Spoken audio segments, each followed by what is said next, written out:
Денеска бев повикан во судот, затоа што КТЦ Јанева изразила некако сомнеж дека ќе ја напуштам земјата и дека нема да се појавувам во неа.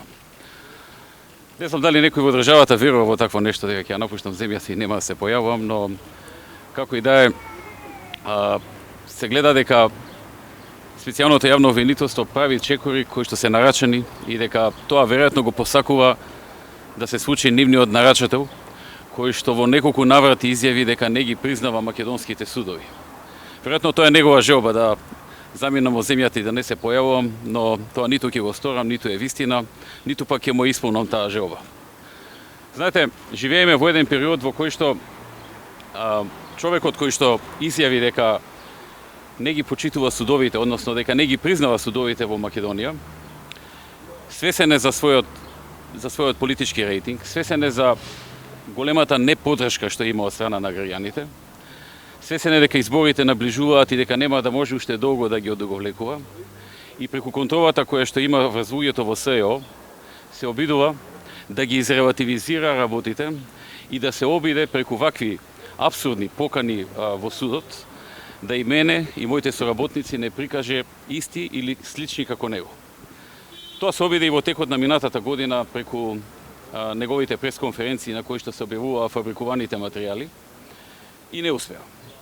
Потоа се обиде со тоа што издействува 100 дена пред изборите да има друг премиер за спроведување на избори, верувајќи дека на тој начин ќе дојде на власт, дека на тој начин ќе го промени мислењето на граѓаните. Не го промени мислењето на граѓаните и сега се обидува на трет начин, на начин на кој што постојано ќе бидам повикуван заради апсурдни причини во судот и ќе треба да давам вакви изјави, да се правдам, иако немам никаква вина, за народот да ја промени перцепцијата и да почне да мисли дека можеби и ние сме, и јас и моите соработници сме слични на човекот кој што даваше изјави дека не го признава судот во Република Македонија.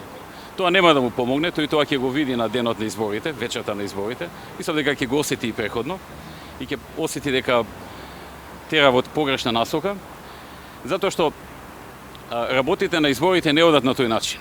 Избори се добиваат со една посветеност, со една одговорност, со програма, со дела, со работа, со честно работење, а не со апсурдни чекори, со манипулации, со лаги, со невистини, со шпекулации или со слични работи со кои што нашиот и мојот политички опонент се занимава во сиот изминат период.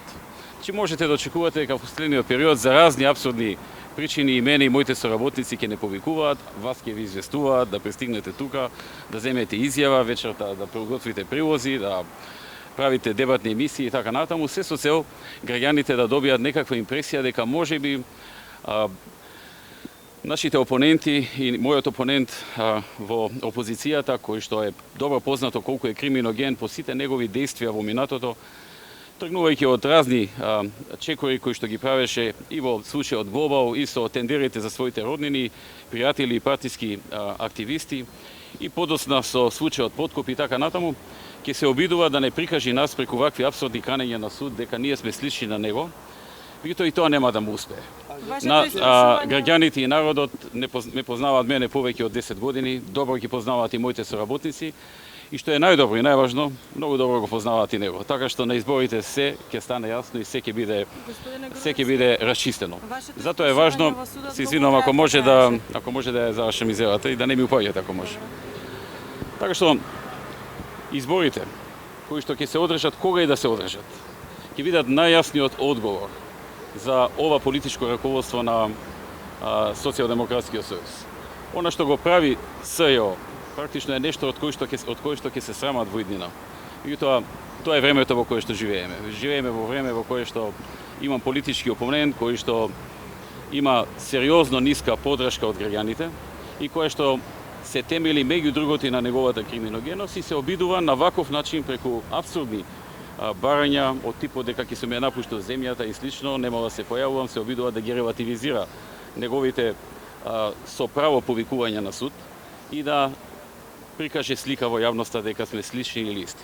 Ви благодарам. Ми беше задоволство. Вашето испрашување многу кратко траеше, за тоа да ве прашаме. А пред камера стоиш бе Александар? Брзо, наставам,